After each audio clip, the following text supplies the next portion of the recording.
इस कहानी में टॉप तेयोंग है।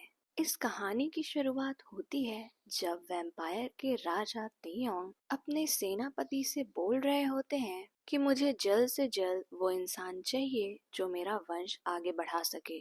जिस पे उनके सेनापति बोलते हैं, लेकिन हम वैम्पायर्स का तो इंसानों से कोई लेना देना नहीं होता है और ना ही हम उनके साथ रह सकते हैं। जिस पे तेयोंग बोलते हैं, मुझे पता है ये सब, लेकिन अभी हाल ही में मैंने अपनी माँ की डायरी पढ़ी थी और तब मुझे पता चला कि मेरी माँ एक इंसान थी और मेरे पिता एक वैम्पायर, और उन्होंने ही मेरी माँ को वैम्पायर में बदला था। लेकिन मेरे पैदा हो जाने के बाद हमारी पूरी फैमिली के ऊपर ये श्राप है कि हमें किसी इंसान के साथ ही संबंध बनाने पड़ेंगे, वरना हमारा वंश आगे नहीं बढ़ेगा।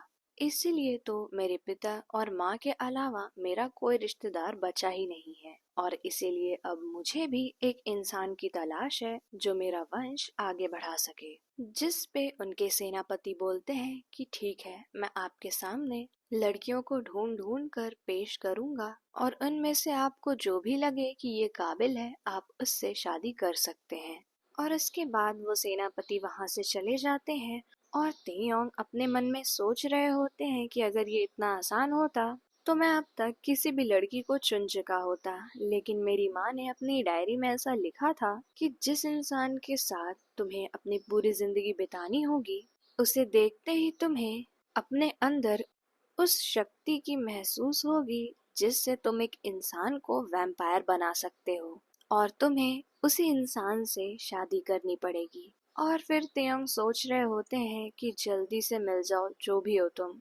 और उसी शाम उनके सेनापति करीबन 100 लड़कियां ले आते हैं जो उन्हें लगता है कि उनके राजा के लिए बेहतर हैं। और तेयंग को भी लगता है कि 100 लड़कियों में कोई तो एक जरूर होगी जिनसे उनका रिश्ता बन जाएगा।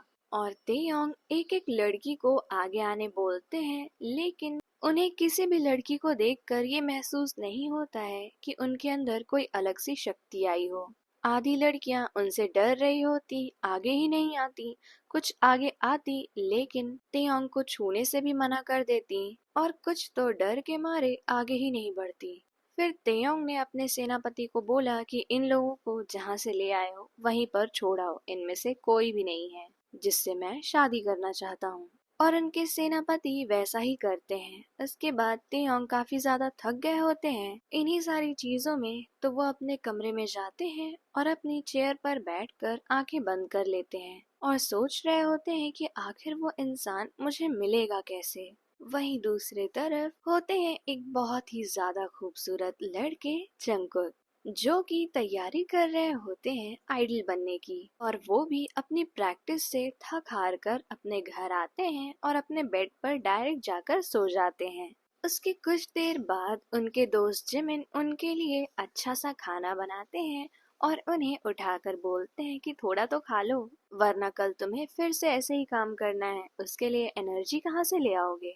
जिस पे जंगकुक धीरे धीरे उठते हैं और अपनी आंखें मलते हुए जिमिन को देखने की कोशिश कर रहे होते हैं, और फिर खाना देखते ही उनके चेहरे पे एक बहुत ही बड़ी स्माइल आ जाती है और वो जिमिन को बोलते हैं, अगर तुम नहीं होगे तो मेरा क्या ही होगा, कौन मुझे खाना खिलाएगा, मैं इस आइडल की प्रैक्टिस से तो मर ही जाऊंगा। जिस पे जिमिन बोलते हैं, ऐसी बातें नहीं करते हैं, मैं अपने दोस्त को इतनी आसानी से थोड़ी ना मरने दूंगा। और इसके बाद वो दोनों बहुत ही ज्यादा प्यार से खाना खा रहे होते हैं और खूब सारी बातें भी कर रहे होते हैं। तभी अचानक से जिमिन जंगकुक से पूछते हैं, जब तुम आइडल बन जाओगे तो तुम अपना पहला सॉन्ग किस थीम पर रिलीज करोगे। तो जिस पे जंगकुक बोलते हैं, मुझे वैम्पायर में बहुत ही ज्यादा दिलचस्पी है, तो मैं पहला अपना थीम वैम्पायर ही रखूंगा। तो जिमिन हंसकर बोलते हैं कि वैम्पायर जैसी कोई चीज इस दुनिया में होती ही नहीं है, तो तुम्हें इस चीज में दिलचस्प क्या लगता है। तो जंगकुक बोलते हैं, जिमिन सोच के देखो, ऐसे कोई प्राणी जो कभी मरते ना हो। हाँ, बस उन्हें थोड़ा लोगों का खून पीना पड़ता है, पर अगर वैम्पायर थोड़े अच्छे हों तो वो इंसान को मारते नहीं है, वो जानवर या फिर इंसान का भी थोड़ा ही खून पीते हैं। तो जिमिन बोलते हैं, ऐसा कहीं नहीं हो सकता है, अगर कोई वैम्पायर है भी और उसे किसी इंसान के खून की लत लग गई तो वो इंसानों को मारते ही हैं, उन्हें छोड़ेंगे क्यों, उनका खाना है वो। तो जंगकुक बोलते हैं कि कहीं ना कहीं कोई तो ऐसा होगा जो इंसानों की तरफ अच्छा बर्ताव करता हो, और मेरे गाने की थीम भी यही होगी। और वो दोनों ऐसे ही बातें करते हुए खाना खा लेते हैं और अपने अपने बेड पर जाकर सो जाते हैं।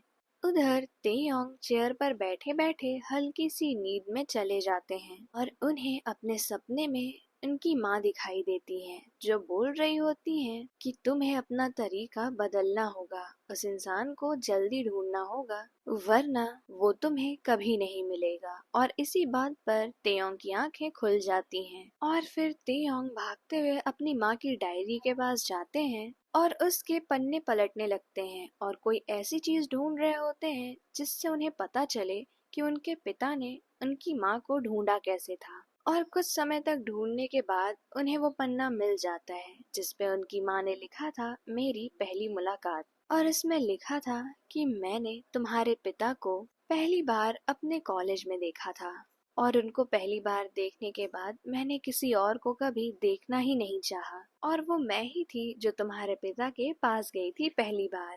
और सबसे ज्यादा खास बात तो ये है कि तुम्हारे पिता मुझसे शादी करने के पहले ही मुझे बता चुके थे कि वो एक वैम्पायर हैं, और इस वजह से तो मुझे तुम्हारे पिता के ऊपर और भी ज्यादा अटूट भरोसा हो गया था। उसके बाद डायरी को बंद करके तियोंग सोचते हैं, तो क्या मुझे भी ऐसी किसी यूनिवर्सिटी में जाना पड़ेगा उस इंसान को ढूंढने के लिए? लेकिन क्या मेरे पिता की तरह ही वो इंसान खुद मेरे पास आएगा, या फिर मुझे उसे अपनी तरफ खींचना पड़ेगा?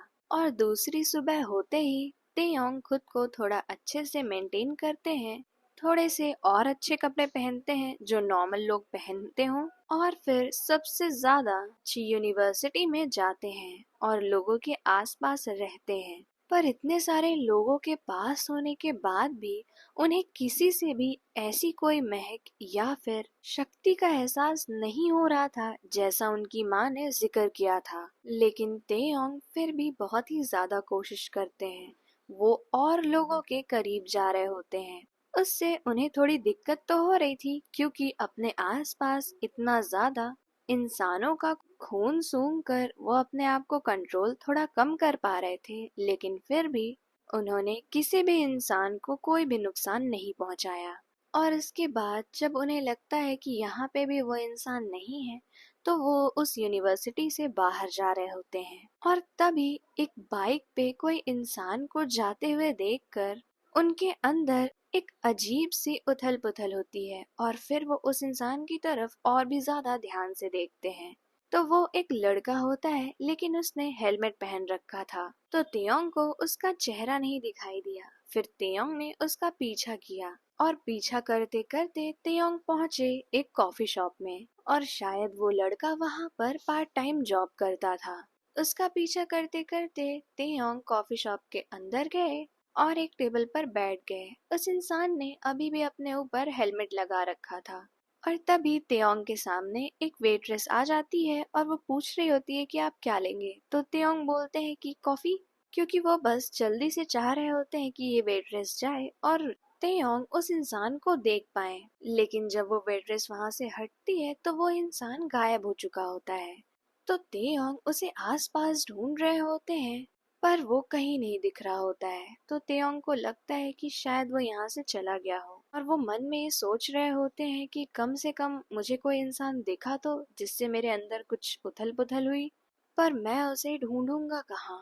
वो इतना सब सोच रहे होते हैं कि तभी उनके बगल में एक लड़का खड़ा होता है उनकी कॉफी लेकर, और तेयोंग को फिर से वही उथल पुथल महसूस होती है।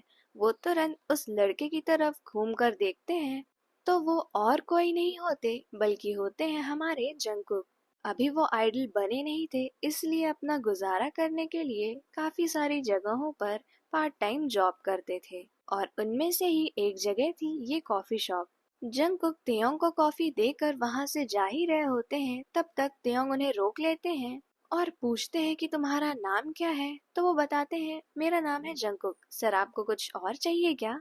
तो तेयोंग बोलते हैं, नहीं, तुम कहाँ रहते हो, तुम क्या करते हो, और तुम किसी से शादी तो नहीं कर चुके हो? इतने सारे सवाल सुनकर जंगकुक को ऐसा लगता है कि ये इंसान थोड़ा अजीब नहीं है। ये इतने पर्सनल सवाल कैसे पूछ सकता है? लेकिन जंगकुक मुस्कुराकर बोलते हैं, सर हम अपनी पर्सनल डिटेल्स किसी को शेयर नहीं कर सकते हैं। तो तियोंग बोलते हैं, लेकिन मैं तुम्हें जानना चाहता हूँ। जिस पे जंगकुक थोड़ा सा शॉक्ड हो जाते हैं, क्योंकि ये शायद पहली बार होगा जब कोई लड़का उन्हें ऐसे अप्रोच कर रहा था।